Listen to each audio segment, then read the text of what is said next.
Okay, today I want to talk about something a little bit different, but I think this is a really important conversation to have, and that is the importance of finding a story that can belong to you. And when I say belong to you, I don't mean like you financially own it or you have possession of it in an exclusive way, but I mean own it in a way that like it impacts you in your soul. Like you feel seen and heard and known and cared for or understood in a way that you haven't before. And as somebody who loves reading and is constantly talking about reading, I fully believe that books have that power. And I've talked about a lot of books that have that power in my life, like Nick and Nora's Infinite Playlist and Paper Towns and just so many others. But today I want to talk about how that happened for me through music. You see, this channel is about books, but because I'm the Rudie Librarian, I always tag everything I do with punk, ska, and books because those are the three things, besides my faith and my family and my friends, that really kind of have carried me through my life. And for me, the first time it really happened was with the band I'm going to talk about a lot today, and you can probably guess who that is. I'll say that I listened to a lot of music growing up. A lot of bands that other people listen to, I listened to because they listened to, and I loved them, and I still love them. My first album ever was Michael Jackson Bad. I went through a grunge phase, obviously, in the 90s, and listened to some R&B with Boyz II Men, and I don't regret any of that. I still love all of those bands. But none of those things that I listened to were for me. They weren't me loving that music. They were other people loving that music and me loving the connection that music and story can bring with other people when you have a shared interest. When I really found a band that was for me was when I was in 8th grade. So that was 1995. I started going to church, and my youth pastor's next door neighbor was a music distributor for a big sort of Christian rock label called Tooth and Nail Records. And he gave my youth pastor a bunch of CDs and videos and stuff like that. And my youth pastor gave them to me because he knew I loved music. And I fell in love with a band called MXPX, right? So MXPX has been my favorite band since 1995. It's been a while. And at this point, the way I fell in love with them is there was a music video compilation that Tooth and Nail would put out on a regular basis on VHS. And I got a couple of those all at once, as well as a bunch of albums. And I saw, I got MXPX's first album, which is called Pokin' At Ya. And let me just, yeah. So Pokin' At Ya was the first album that I ever got by MXPX. And I dug it. It was something I'd never heard before. I'd never really listened to punk except for Green Day's album Dookie.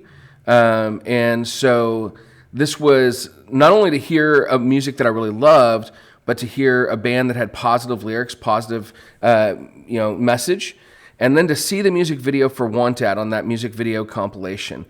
For the first time, I saw people that were like me. The lyrics resonated. They were about being in love and wanting a girl who kind of met your expectations in a way. And of course, going into middle school, I was eager to fall in love, not really fully understanding what it was. But these guys were also just having fun, running around and goofing off, and it wasn't so serious all the time, which a lot of music, grunge really took itself seriously. So this became my band. And at the same time, I got the album Teenage Politics, which was their second album. And this was an album all about, about having a different opinion about the world than the adults around you, which, of course, I was feeling as a teenager. And so I felt very seen and very heard. And again, the music video for the song Teenage Politics, the first time I saw this dude right here crashing into the wall with this weird helmet with spikes on it, and then them going outside and playing with all their friends, I was like, this is what I want, a community of people who we can have fun, enjoy music, and it talked about things that were relevant to us. Later, I got my favorite album of theirs ever, which is Life in General. And Life in General brought more complicated lyrics like the song Doin' Time, which talked about some of the mistakes that Mike Herrera had made, but not really regretting them. Some of the things that he did that he maybe shouldn't have done at the time or whatever, but not really regretting them. And I appreciated that he was willing to sort of open himself up in his lyrics. I thought that was really cool.